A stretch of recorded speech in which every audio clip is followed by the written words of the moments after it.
Hello, my name is Helen Fourness, and I'm applying for the Horst Rechelbacher Scholarship through Beauty Changes Lives. And I feel that I have a lot in common with him because I am constantly trying to find ways to recycle and reuse and have sustainable beauty practices through my own work.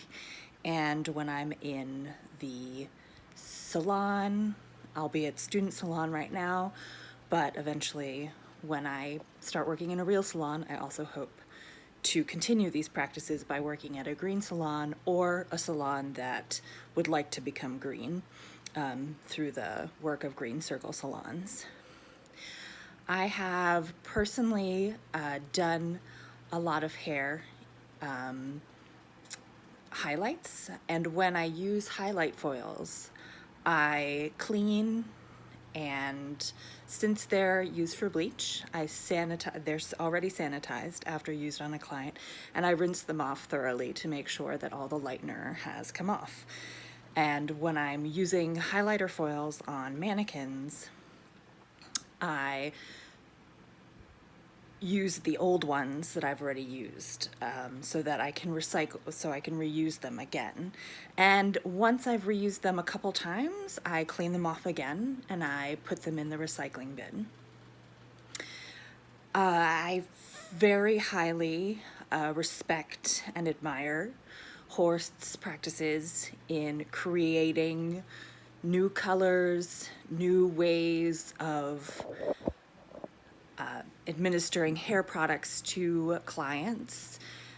He created a whole company based off plant-based products, and that natural essence really speaks to me. I love plants. I have my own little set of plants here in my room, as many as I can fit here in the tininess of New York. I love what Aveda stands for now and how they continue his vision of sustainability. Also, in an effort to reduce waste, whenever we are doing highlighting projects or using color in school, I try to collect the color, as I have found myself to be pretty speedy at applying color.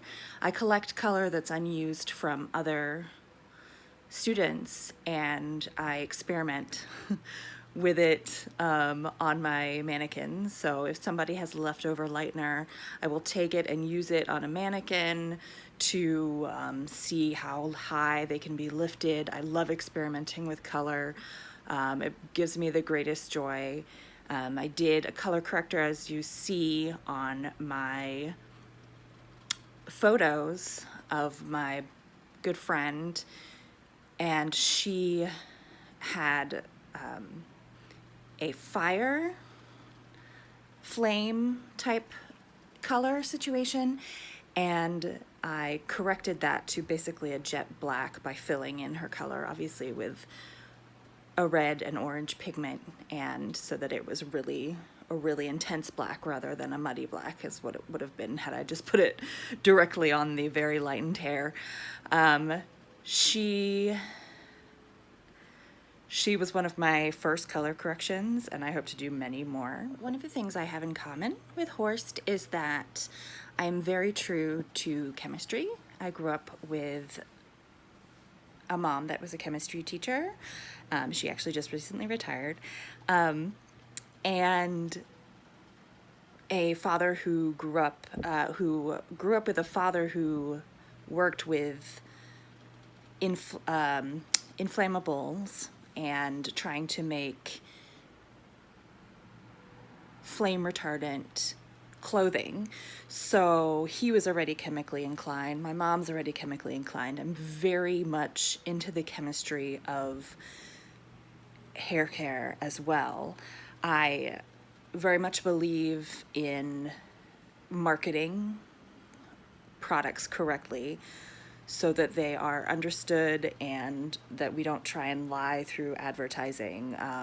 This is something that I have in common with Horst because he always stayed in tune with what was being put out to the customers. He revolutionized and talked a lot about organic versus inorganic products, how the world was creating this new organic product sensation, and then half the products weren't even actually organic. So that's a very inspiring thing for me, because I do hold very dearly and tightly to science in hair care, because I believe that it is the true basis for all of our endeavors. Anyway, thank you, and I hope I've answered all your questions completely. Please consider me for the Horst Rechelbacher Scholarship. Have a nice day.